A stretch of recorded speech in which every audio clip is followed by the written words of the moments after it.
I keep 3 times written on the inside of my closet door where the coats hang heavy enough to soundproof the morning. 1:11, 1:29, 1:44. Those are the minutes when the temperature in my house seems to lower by a degree without touching the thermostat. When the metal of the doorknob remembers winter even in July. Those minutes didn't mean anything to me when I was 9 years old in 1974. They mean everything now. This is a personal account, an opinion, a memory that has sharpened like glass the more I've tried to sand it down. I'm not here to prove a case or ask you to go anywhere you shouldn't. I'm here to describe a room that wasn't supposed to be a story and a voice that said my name from the wrong side of the air. If you need an anchor as we go, I'll give you 5. A phrase my father whispered like a prayer. Hold tone. Maintain hush. An inventory number stamped into steel. INV 7429. 3 tones that still wake me. Low, high, middle, and 12 seconds of absolute useful silence. Those threads knot together in a place some people call a myth. Wright-Patterson Air Force Base, Ohio. In my family, we never called it anything. We just said the base and didn't talk much at dinner. My father was an engineer in the way a lot of men were engineers in the 1970s. Precise, practical, half quiet even around friends, and never quite able to stop looking at a broken thing without trying first principles on it. At home, protocol meant shoes lined at the door, keys always in the bowl, and a habit of turning off lights as he left a room even if we were still in it. At work, protocol was a coat he wore over his bones. That summer, the corn was tall enough along the roads to make the horizon feel closer. The great Miami River smelled like wet pennies if the wind was wrong. On Friday nights, the bowling alley near Huffman Prairie ran a league where everyone knew everyone, and no one asked questions that didn't fit in a frame. My father didn't bowl. He would watch a game like he watched everything, measuring angles no one else could see, predicting where the pins would fall, then nodding as if he'd proved something about gravity. He had a rule that I now understand was about safety and not about secrecy. If I ever visited him at work, which I almost never did, I was to say sir to anyone who wore a badge and keep my hands in my pockets unless told otherwise. He would call me kid in those spaces, never my name. Names were private things to him, used for bedtime and bandages. At the base, I was kid, and he was sir, even to people who outranked him in ways the public didn't see. On a weekday in late October, at an hour a 9-year-old thinks is the middle of the night because the world is finally quiet, he woke me with 2 fingers on my shoulder. He had that look some fathers get when a decision has already been made and they're inviting you into the part of it you're allowed to see. Shoes, kid, he said. No questions. We drove with the windows cracked because he believed fresh air kept a man honest. Streetlights in Dayton spaced out like constellations you don't know the name of. The base gate looked smaller than the stories make it. The guard glanced at my father's pass, glanced at me, then avoided glancing again, which is its own kind of permission. Inside the perimeter, light does a particular thing. Sodium lamps make the world a bruised yellow, and shadows become rules. My father parked in a lot where lines had been painted with a certainty I envied. He handed me a winter cap even though it wasn't that cold. Why the hat? I asked and then remembered. Sorry, no questions. It's not for the outside, he said after a beat. It's for where we're going. He held my wrist while we walked. His hand was warm the way a pocket is when you forget a coin in it. We passed doors that obeyed codes, signs that spoke in acronyms, the quiet the size of a warehouse. Somewhere a machine breathed with intent. He nodded to a man I'd seen at our kitchen table once, and didn't smile like he did at home. The man nodded back with exactly the right number of degrees a head should dip if you want to acknowledge a person without knowing them. We stopped at a double door that let out a sigh of vapor through a seam where the rubber gasket didn't quite forgive the metal. My father's mouth moved around a sentence I didn't hear. He pressed his palm to a rectangle of glass. A light that had been red turned the color that means go only to people who have been taught it means go. Cold room, he said. We're not here. We'll be gone in 12 minutes. He squeezed my hand harder than I liked. And then he said the phrase I can't get rid of, hold tone. Maintain hush. He didn't whisper it like he was afraid someone would hear. He whispered it like he was afraid the room would hear and change the rules because he hadn't behaved. I don't have good words for temperatures that don't belong to air. Even now, when freezers live in kitchens that hum and cars make cold for you just because you ask, this was different. The air wasn't frigid. It was aligned. It had a posture. Stepping into it was like walking into a library that had trained itself to listen. The floor was metal grating, each square labeled with the kind of numbers and letters that make sense to the people who install them and look like treasure maps to everyone else. A12, B07, C03. The letters didn't run alphabetically the way I expected. The numbers lied about their sequence and then admitted the truth if you squinted. Steam, no, not steam, breath made visible, lifted from vents that didn't show heat and landed on nothing I could see. A wall-length pane of glass divided the room with the confidence of a boarder. It reflected us with a half-second of reluctance. When my father raised his hand, I watched his fingers touch the glass and then watched his fingers touch the glass again. First in the world, then in the reflection. Late by a blink, you can feel more than time. We weren't alone. We were accompanied by a version of ourselves lagging just enough to matter. In the center sat a steel cart, the kind janitors use and surgeons trust, with 3 shelves and a lip that keeps instruments from deciding they want to go home. On the front rail, a plate had been stamped hard with an inventory number, NV7429.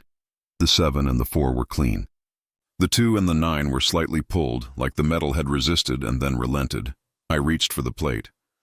My father's hand caught my wrist before I touched it. Not a smack, not a slap.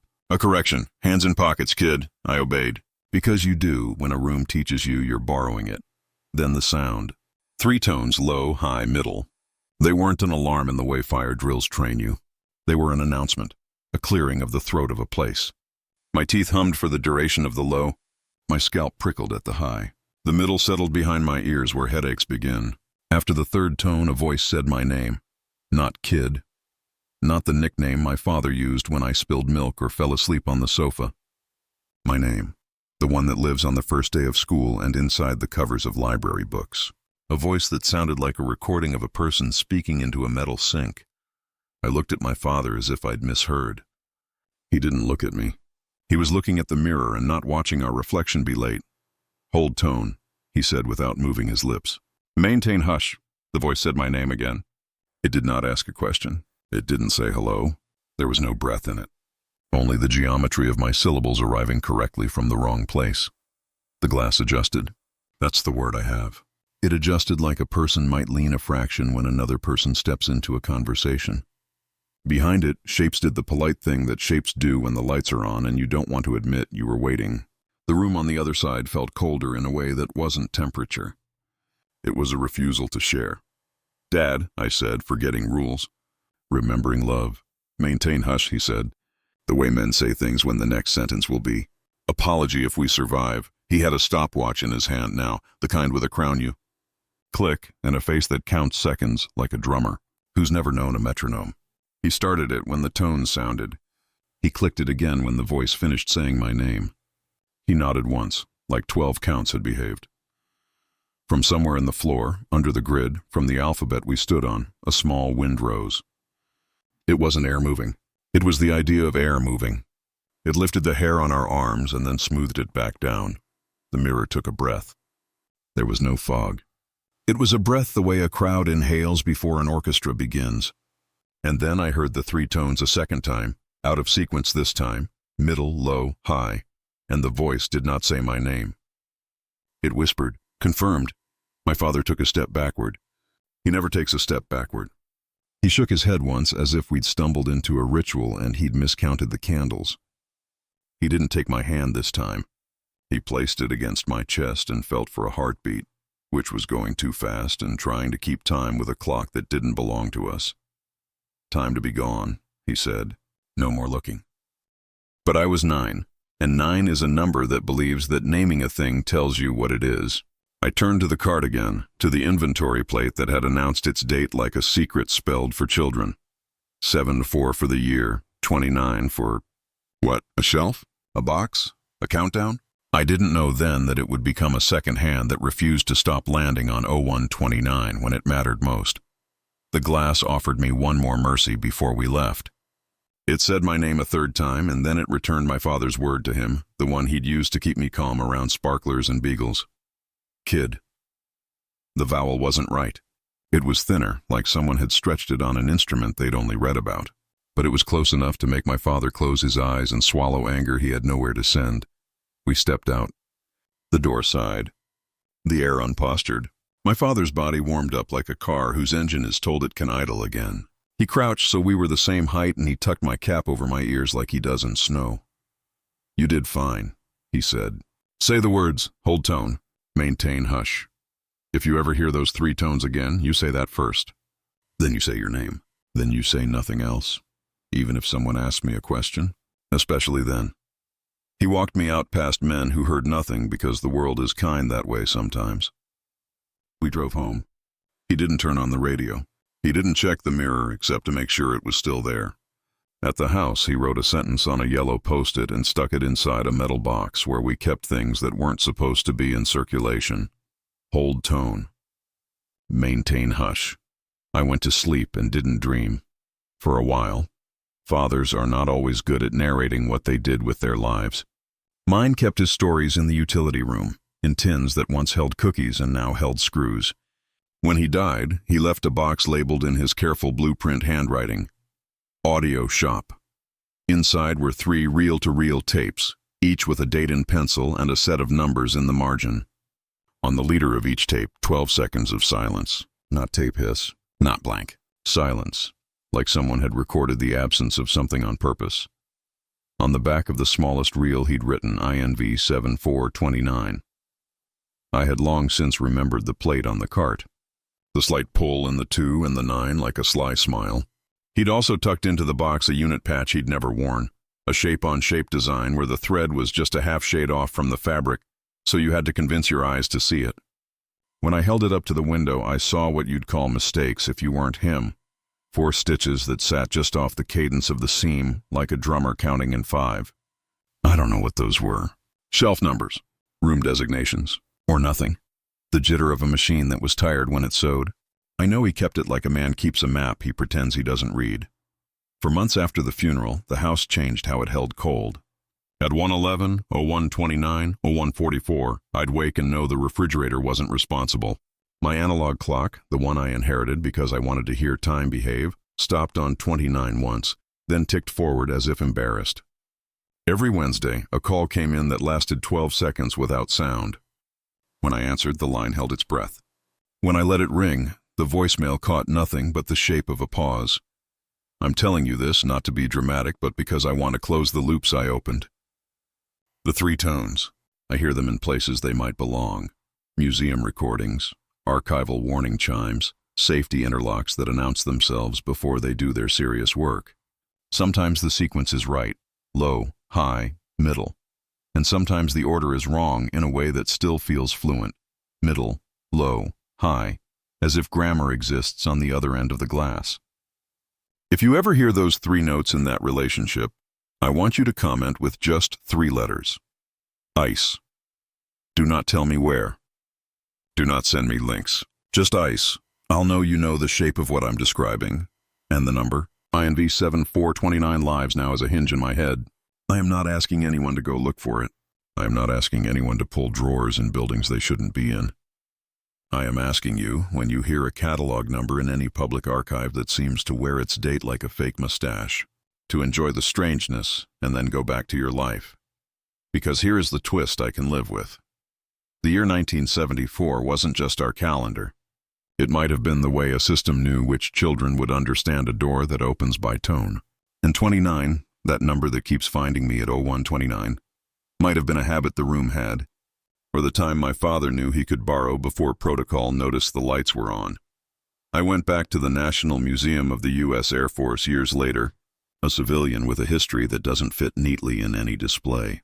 In a restroom with a line of mirrors that make people square their shoulders before they return to their families, I watched my reflection lag a fraction when I turned to reach for the paper towels. No one else noticed. No one else should have. On the way out, a docent told a group that certain cold storage spaces are designed to preserve materials that don't like time.